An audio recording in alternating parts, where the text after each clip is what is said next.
Hello, everybody. I am Ben. I am going to be your uh, admin for today. Um, oh, I misplaced my notes. One moment, please. Okay. Yeah, so I don't work for Zoom, but I do look like someone who does. Actually, I do not. I don't work for Zoom, but if you've got any technical problems, I'm going to be here to try and help out with that. So you can drop them in the chat. If you have any questions, please drop them in the chat. You can also raise your hand and we can put you up on stage when you have questions in the Q&A. But the overall format's going to be 20 minutes of presentation, 20 minutes of Q&A, though the boundary line may be a little bit fuzzy. Please let's keep it clean. Let's keep it family friendly and not abusive. There will be consequences for people who are abusive, and you can trust me because of my fancy hat. Um, let's see. Anything else I need to cover? Nope. Okay. So with that, I'm going to introduce Wesley, and I did not organize my notes properly. Seems to be a bit of a theme here. Um, there you are. Nope. Okay. Okay. Wesley Livesay has been creating podcast since 2014 with the goal of making history interesting and approachable to listeners of all knowledge levels. He also hopes to be able to shed light on lesser known stories in very well known events like the Second World War. From July 2014 to December 2019, he released over 250 episodes for the history of the Great War. In 2020, he started a new podcast, History of the Second World War, which will cover the entire history of the Second World War from the interwar period to the founding of the UN. And tortellini gorgonzola is his controversial pick as favorite dumpling, because some people are going to say that that's not a dumpling, but you know what? I'm right there with you. I think tortellini Yeah, are dumplings. Absolutely. we're gonna have a definitional conversation in the after party for Oh those yeah. who stick around. Hmm. And And nobody will convince me that my pick is invalid. I had a whole category in the chart of less traditional dumplings in which I put my own choice of the matzo ball. So I think we're gonna have a good time. So with that, I will turn it over to you, and I will get off screen for the next 20 minutes and see you all for the Q&A. Okay, I'm gonna share my screen here. I'm gonna try and pick the correct screen. Let's see, share. Does everybody see a PowerPoint presentation that looks like a PowerPoint presentation? Yep, excellent. Okay. So, thank you to the Intelligent Speech crew for inviting me here to chat. They put me at the end of the day. I'm assuming because they think everybody's ready for a nap, but I'm going to try and convince you not to take one for about 20 minutes.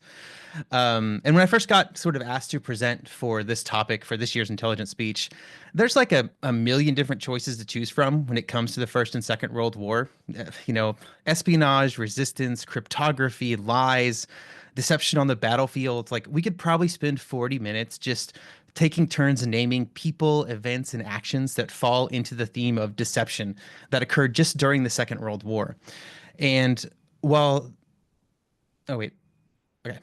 While trying to determine my angle of attack on the topic, I kind of landed on the idea of what happened when somebody knew that information could save lives, but they decided not to use it, sort of to conceal that information from the enemy. The war is full of cases when one side would break another side's codes or get some information and suddenly be presented with sort of real actionable intelligence. But if they used that information, they ran the risk of alerting the enemy to the fact that they knew it, and then the enemy would question how they got it, and then the enemy might ensure that the information was safe in a different way, and then you wouldn't have that information anymore. And sometimes protecting the source of the information was more important than the immediate gain from the use of that information. And sometimes the consequences were deadly. Sometimes the cost was high. Sometimes a lot of people died, but it was the cost that somebody in control of the situation felt was worth it. And those who were killed were simply sacrificed in the name of deception.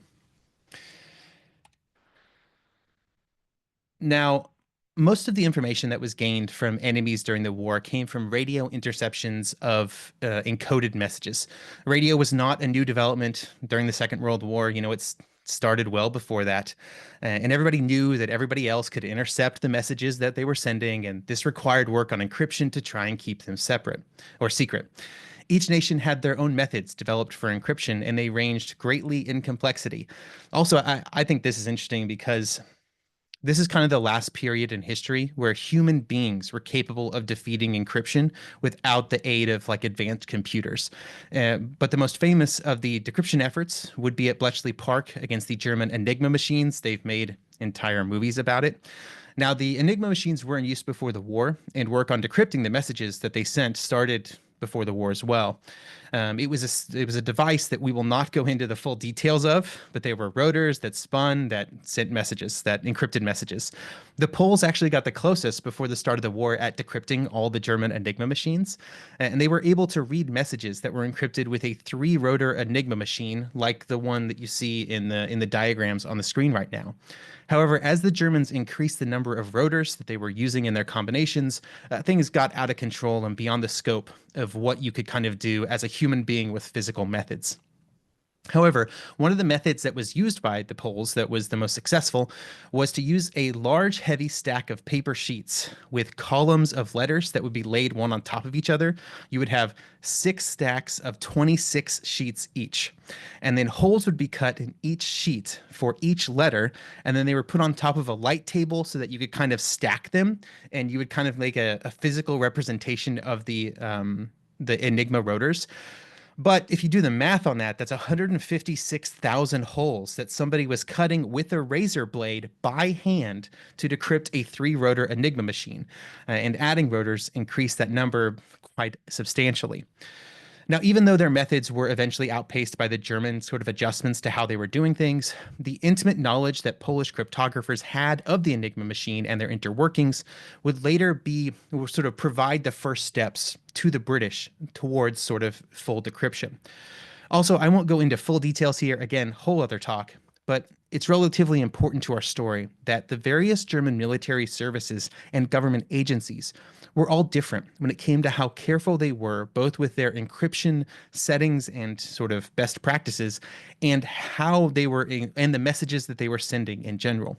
So for services like the German Navy, they did everything they could to keep their most important messages secret from the British, while other services were more lax in their communication, using predictable Enigma settings or not even using Enigma encryption at all, using something else that was easier for the British to read. Now, for the British, the information gained from the decryption of German messages was codenamed Ultra, although for a brief period, actually, it was called Boniface, which I think is a much better name for these messages, especially since it kind of carried with it the implication that it came from a single person. But eventually, I'm not sure exactly why they decided to move away from Boniface into Ultra, which I think is a fundamentally worse name, but that's the British for you. As additional information was gathered, and particularly after the Germans attacked France in the spring of 1940, among the British leadership, there were growing concerns about the number of people who were getting the information that was gleaned from German signals. To quote Churchill later in 1940, and I will not be doing a Churchill impression, "I am astounded at the vast congregation who are invited to study these matters." End quote. To try and address this and to ensure that the information did not get back to the Germans, the number of British officials who were cleared to receive Ultra information was set quite low, around 30, although that number would change throughout the course of the war. Most importantly to our story, how that information could be used and how it could be released to wider audiences was a question that could only be answered at the very heights of the British leadership, often by Churchill himself. Once the British started to break the German codes, there were two primary concerns that they were kind of dealing with here. The first was to ensure that the information was used for maximal possible gain in the war against Germany. And the second was to ensure that the Germans did not know that their codes had been broken. But these two concerns often came into conflict. Obviously, the only reason to go through the effort of breaking codes was to benefit the British war effort against Germany.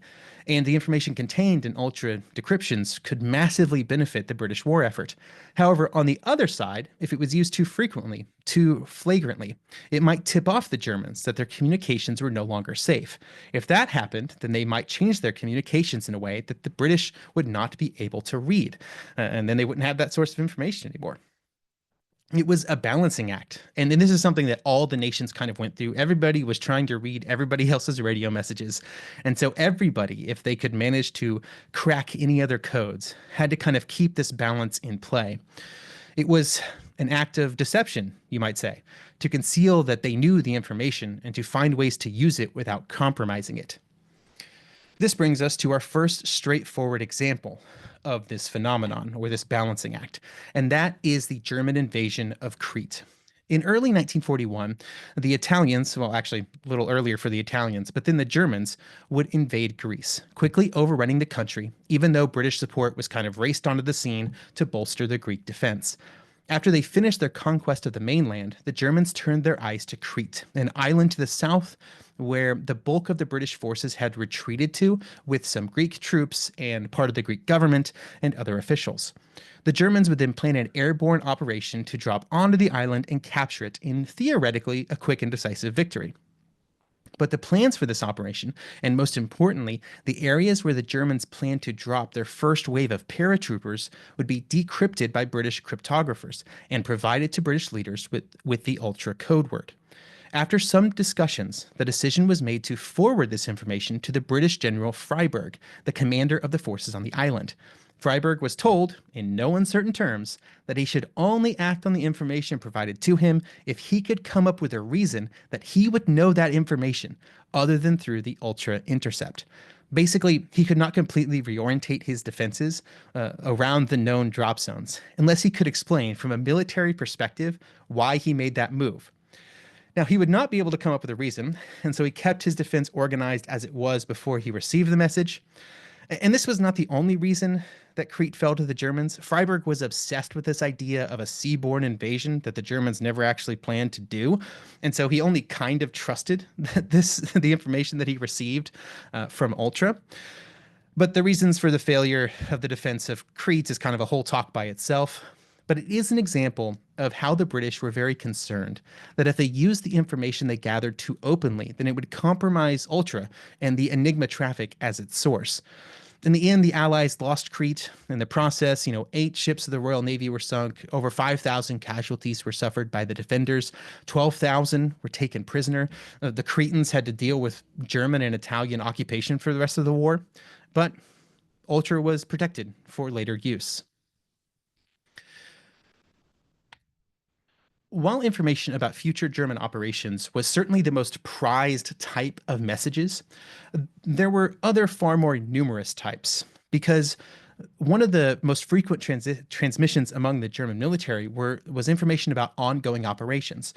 An example of this was the absolutely massive number of radio messages that were sent back from the Eastern Front back to German officials in Berlin during the early days of the invasion of the Soviet Union, Operation Barbarossa. Within the massive volume of messages that were intercepted during the early months of Barbarossa were messages that were sent by the signal staffs of the Einsatzgruppen units that were sent using German police code number 2. This code was much easier to decrypt than the Enigma messages because it was a simpler transposition code with a key that changed twice a day, kind of child's play to decrypt at this point in time. Oh, also, the Einsatzgruppen were the mobile killing squads that were used in Eastern Europe and which followed the German offensives with one goal: to kill a whole bunch of people. They'd first appeared in Poland in 1939, but then during the invasion of the Soviet Union, they sort of increased in size and the scale of their operations, and the atrocities reached kind of new and unthinkable levels. The first firm information about their activities was found in the messages that the British intercepted and decoded late in the summer of 1941. One of the reasons that these messages were being sent is because the units at the front really wanted to make it clear that they were doing their job. And so they kept meticulous records of how many individuals were killed in the areas that they were assigned to. These reports were then encoded and sent to SS headquarters in Berlin. The reports were cold and bleak. This many types of people were killed here. This many people were killed over here on this day. That kind of grisly stuff, I guess you'd probably call it. Once these were decrypted, they were then summarized and sent to British leaders, where they had to make a decision about if they wanted to do anything with that information. Churchill decided to include a line in a speech on the 24th of August 1941, which I have on the slide here, which called attention to the German actions. Quote, as his armies advance, whole districts are being exterminated. Scores of thousands, literally scores of thousands, of executions in cold blood are being perpetrated by the German police troops upon Russian patriots who defend their native soil. End quote. Now, this speech was then broadcast widely by the BBC. Of course, the Germans heard that speech. And while there's no necessarily 100% clear link between this speech and what happened next, the coincidence does seem to be maybe a bit too much to ignore. Because on September 14th, sort of 3 weeks later, a message was sent to all the Einsatzgruppen on the Eastern Front. The message is then, again, quoted on the slide here, where it says, the danger of decipherment by the enemy of wireless messages is great. For this reason, only such matters are to be transmitted by wireless as can be considered open. It also mentions that anything about exact figures of execution should be handled by courier instead of by radio message.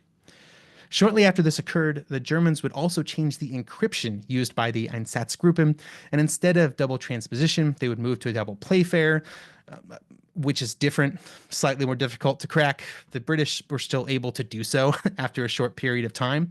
But by that point, sort of some of the more important types of information, like the number of executions, were no longer being sent by radio message, right? The Germans had kind of learned that somebody was reading these things, somebody knew what was happening, and they changed their behaviors to get around the problem.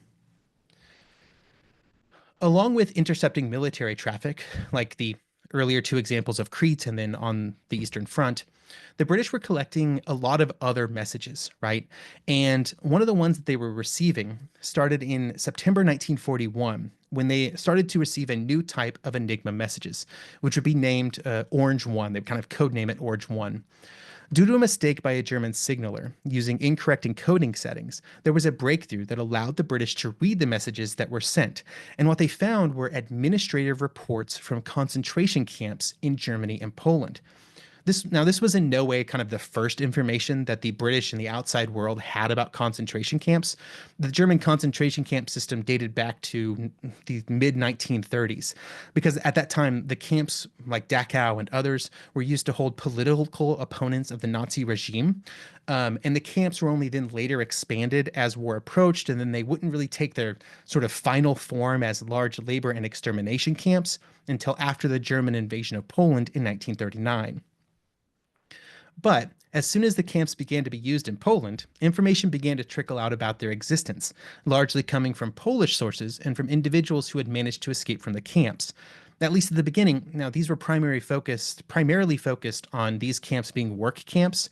It would only be sort of at the beginning of 1942 that they would transition to instruments of the final solution, the Holocaust, the killing of so many people. And that information would take time to get back to the other governments in the war. Polish sources would, of course, continue to be an important way that information about the unfolding Holocaust would be delivered to the rest of the world. But there were also other sources of information during this time that the British and then also the Americans would be able to gather. The first was from administrative reports sent from the camps to Berlin, but just like information had been sent about the atrocities in the East, and then also from signals used by the Vatican. Sort of starting with that first one, these signals sent back to Berlin. While much of the information about the Holocaust would not be sent via radio, for example, I believe a lot of the messages from Auschwitz were not sent via radio, there were at times bits and pieces of information that would go out through various signals. One of these would be from what would become called the Hoffel telegram, after the name of the man who sent it, Hermann Hoffel. It's up there on your screen. On January 11th, 1943, Hoffel had a problem. He had to get a report to SS headquarters in Berlin as quickly as possible, but he only had a few options. At his location in Lublin, some of the fancier new types of encryption machines were simply not available, and a delay in sending the reports might be disastrous for Hoffel personally. And so, therefore, he decided that it would be secure enough, surely, to send the message using one of the old German police ciphers that had been in use during 1941. The contents of the message, which included for the first time the name of an individual associated with the Holocaust, Hoffel, were the number of Jewish individuals who had arrived at the 4 concentration camps around Lublin during 1942. The numbers were broken down by camp, but the total was 1.27 million. However, it was unclear at this time, as it was with most messages of this type, exactly what the numbers meant. They were in some ways numbers without context. Another source of information for the British were the messages being sent by representatives of the Vatican. The Vatican had representatives all over Europe, and much like any other nation's representatives, they were constantly gathering information and sending it back to their capital in Rome. The Vatican did release some information, but the British and Americans wanted more. They didn't just want the summaries. But the Americans were a bit concerned about the political ramifications if it became known that they were trying to crack and read the private Vatican conversations. The messages were kind of a treasure trove of information, though. And for example, starting in October 1941, a series of messages were received from Don Scavizzi, Pero Scavizzi, on the screen here, who was a 58-year-old priest who would make 5 train journeys from Italy to Ukraine with Italian troops. He would send information about the events at the extermination camps and the actions of the Einsatzgruppen on the Eastern Front. However, most of the information that was brought in from these decryptions didn't always make it to Churchill and Roosevelt and other leaders as as pure information. And instead, at times, it was kind of downplayed or sanitized because those who gathered the information believed that it was exaggerated or that it was being exaggerated on the communication path back to them. Even with downplaying of the information, it was known at the highest levels of the Allied governments that what would come to be known as the final solution was occurring. Throughout the war, there would be press reports about the killings that were happening, but always from other sources, and very rarely corroborated by the governments. This was because the overriding belief was that the best way to stop the Holocaust was to win the war, that keeping secrets was the best way to win the conflict. In the end, also, it's easy to criticize that decision-making process, but it's also sometimes difficult to sort of see how things could have been different otherwise. Maybe the British still lose the Battle of Crete, even if they act on the intelligence. Even if they started releasing information, if everybody in the world knew that the Holocaust was happening, does it stop the Holocaust? Maybe not. In the end, though, the British and Americans, they decided not to try and give these secrets away, right? They chose to keep the secrets, regardless of who needed to be sacrificed. That is me. Done. I'm ready for questions. Hopefully I didn't do too bad on the timing there. No, you're spot on, actually. Perfect. So, well, you're over by like 3 minutes. So, Man. Well, we had that like 2-minute conversation of what constitutes a dumpling. So do you want to unshare your screen so we can? Oh, yeah. Unshare. Stop share. There we go. All right. So I guess one of the big questions is a lot of these stories, especially about Enigma, the Germans and the Axis in general kind of come off as somewhat buffoonish in No. terms Okay. of constantly being outwitted by the Allies. Okay. So the initial draft of this presentation, I had a paragraph about this. It turned into like 1,500 words. It was going to be like half the presentation. Okay. But here's the deal. Okay, so this is a mistake that a lot of people make because when we look back at history, we have kind of much better information than people have at the time, right? Like when you look at World War II history, it's like this person had 12 tanks and this person had 8 tanks and they were here and they were here and they were here and they were here. Right. Yeah. They didn't know that at the time, right? So like when there's a certain level of what we know today aren't coincidences that can often be described as coincidences. And a fun kind of example of this is in the Mediterranean campaign, when the British broke the Italian codes. They knew about some Italian naval operations, but they didn't want to give away that they'd broken these codes. And so what they did is they had a British scout plane purposefully get spotted by Italian ships because that would be their excuse for why they knew that the Italians were sailing. And the Italians would just be like, oh, that was really unlucky that a British scout plane just showed up above us. But it was enough, right? Because they knew the Yeah, British were scouting with planes all the time. They knew they were doing reconnaissance. They felt like they were getting unlucky. And that's what it comes down to a lot of the times is like, yeah, oh, we must have just gotten unlucky. It's kind of sometimes it's hard to believe or hard to prove that somebody's broken your codes unless there's a really good example of it. right. Well, did the Germans or the Japanese ever break Allied codes? There were certainly efforts. I know that the Germans did a much better job of cracking Allied codes during the war. I I don't know if the Japanese did after maybe like the early days of the war. Mhm. Um, but It would be interesting if someone broke someone else's code and then learned that they had broken their code. and I think that that's one of like the major concerns. So like if you look into like how the ultra messages were moved around and stuff, like early in Mhm. the war, they are actually just radioing them to London. But later there starts to be some conversation about like we should probably be like couriering these back. Like we should just be like hand delivering these. Right.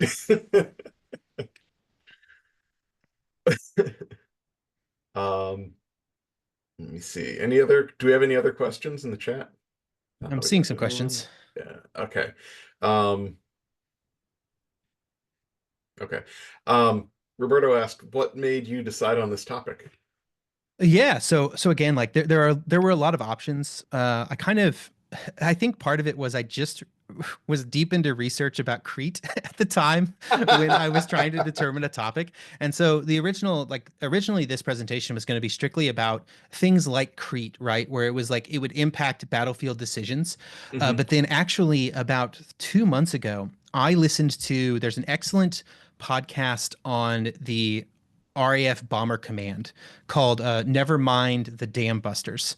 A fantastic Yeah. podcast. And they interviewed a Holocaust historian who talked, the topic was whether or not the Allies should have bombed the concentration camps, Right. right? Like, should they have bombed the camps?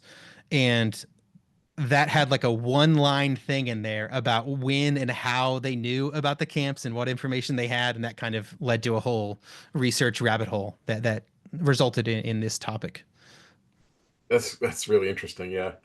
Crete is really interesting. I'm looking forward to your episodes on that. Yeah.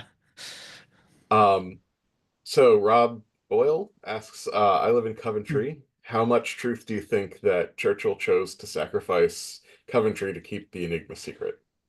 I think there's definitely some of that, right? Like there's it's it's one of those situations where even if you know the raid on Coventry is going to happen, right? Like, is this is one of those things where it's like it kind of comes back to what I mentioned earlier, where it's like we know the outcome of decisions, we know exactly what was happening, and so you know, would Churchill have made similar choices if he knew that the raid on Coventry was going to result in the devastation that happened? Or did he just kind of hope that maybe it wouldn't be so bad? Like, making kind of a trade-off there Yeah. of protecting sources versus the pain that it's going to cause. I mean, there's also the question of what do you do? I mean, they're not going to evacuate the entire city. Yeah, yeah, it's yeah. Um, Ethan asked, um, have you read Geniuses at War? It doesn't ring a bell. I will also say that one of the biggest problems, if anybody here ever starts a podcast on the First and Second World War, the biggest problem is there are too many books about many topics. Um, I think Geniuses at War might be on my list somewhere, probably in a dedicated cryptography Bletchley Park list, but I have not read it yet. No. Uh, oh, let me see if there's follow-up question. It's a Bletchley Park book, yeah. So one topic of conversation, there wasn't whoops. Okay. Everything's fine. Here we go. Okay. Um, so on topic of conversation, I'm gonna mush together a few things into a question here. Yep. Um, so the Second World War has been called the First Technology War. Hmm. Um, and were there areas where the Axis um, were able to keep pace with the Allies? Or was like just the Allies had a bunch of proto computers? Did the Germans have proto computers? Although you could count, I guess you could call the Enigma machine a proto computer. So Yeah. Yeah. So what originally got me into podcasting, what made me so fascinated with the First World War was actually the technological development during that yeah, war. yeah, But we'll move past that. We won't go down that rabbit hole too much. During the Second World War, there were definitely times when the technology sort of exhibited by the Japanese or the Germans were really impressive, right? Like, listen, the Yamato and Musashi are pretty amazing pieces of technology. Big yeah, boys, big boys. The Me-262 and other German jet planes, very cool. But I think that what the problem is that technology doesn't win wars, right? Like just because you have the most advanced fighter plane in the war doesn't mean that's going to result in victory, right? And so what you see oftentimes for the British and the Americans is they value numbers, right? More than making the coolest thing, right? They take a very much a kind of an assembly line approach rather than a bespoke approach, right? And you can see that in many aspects like the Sherman tank or other things. And so I think that it's more of a balance. I think there were certainly things where maybe the Axis were ahead in specific areas of technology, but most of that was because they were putting all their efforts towards some of those technologies, whereas the Allies were sort of spreading the innovation with the execution part of winning a war. yeah. This is an interesting one. When did regular people find out about how much the government knew and the sacrifices they decided to make, and what was the reaction? I mean, a lot of it only came out decades later, right? Like, Yeah. for example, like the stuff about the Holocaust here, the Allies didn't even use that during Nuremberg, right? Like, they protected the fact that they had broken the German codes even after the war, because at that Mm. point they were concerned about the Soviets, right? They didn't want the Soviets to know that they had been able to crack all of these German codes. They wanted to kind of not let the Soviets know how competent they were in some of these areas. And so it would only be decades later when things started to get declassified that you really start seeing the full sort of story of how much they knew and the decision and I guess you already knew that the decisions that they made, but you started to learn why they made some of those decisions and Mhm. the sacrifices that were made. I do wonder if this kind of knowledge of this stuff has contributed to the erosion of trust in the government, because it's like our government has had, clearly done conspiracies, but um so Greg asked, you mentioned the Vatican got a stance on the Pius 12th slash Hitler's Pope thing. I mean, I think that without insulting the entire Catholic faith, I think that they certainly they didn't put up the resistance that maybe you would hope. I think there's maybe a little bit too much collaboration there. I think that you I think broadly the Vatican hid behind the oh we're just the Vatican, we're just gonna go along with things maybe a little bit too much. That includes Mhm. both Italy and in Germany. But Uh, so okay. So Steven says, I've heard that they also gave captured Enigma machines to other nations after the war, knowing full well that they could read the messages. Do you know to what extent that's true? I don't know if that's true. It would not surprise me at all, though. Like, The CIA shows up. Oh, our good friends, the Soviet Union. Here's this completely unbreakable code. yes.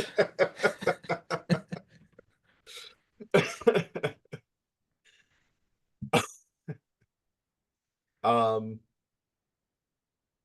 Anyone else have any questions in the chat? Um, Yeah, you know, it's a common problem. I think that it's a little different in a live place like this, but there's definitely points where this is a concern. I think that you know, I think that the Second World War starts hitting this point where things get more controversial. I think as you mhm. move back in history, there are some exceptions there, but as you move back in history, you move away a little bit from being quite so controversial. The Second World War, though, is still at a point where you run into the problem of grandpa did this, grandma did that. Mhm. That's always kind of tricky. It's very tricky. There's eggshells there because it's like it's memory filtered through generations and reverence for those previous generations. So it's certainly not the first challenging question. Uh, for anyone who's maybe listening to this in an audio format in the future, Greg had followed up his previous question saying, "That's a reasonable take, and I may have gotten too much fun out of watching you sweat there." Uh, let me see. Um, I think there's a joke about it not working for Soviet letters. Do you mean the Enigma machine? Because it certainly would. It would be different, right? So the Enigma machine kind of how it worked, it was really just it was a rotor with every letter that you need. And then you wire those letters together in different ways for each rotor, and that kind of changes your encryption. Um, and so um, basically, once you have a machine that can break the Enigma, sometimes it may take you longer. It will take you, might have to adjust things if somebody changes things like adds letters or changes how the wiring is inside the rotors, but you're always going to get there eventually.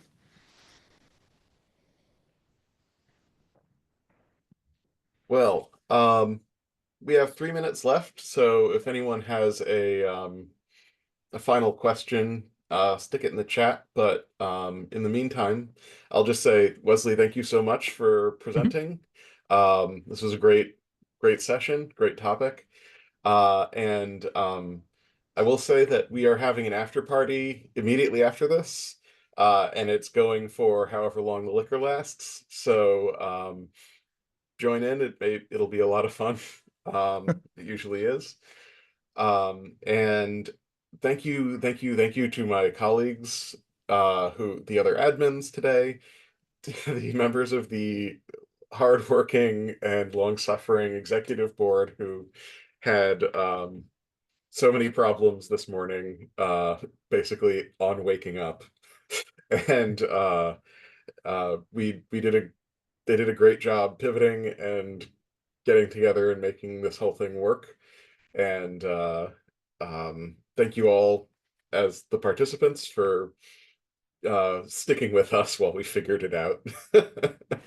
So with that, I will Hey see you all in Ben, the after hey party. Ben, Yeah, hey yeah, Ben. yeah. Thank you for helping put this on as well. You thanked everybody else, but thank you as well. Well, thank you. I appreciate that. It's my job to thank everybody. But I'll see you all in the after party.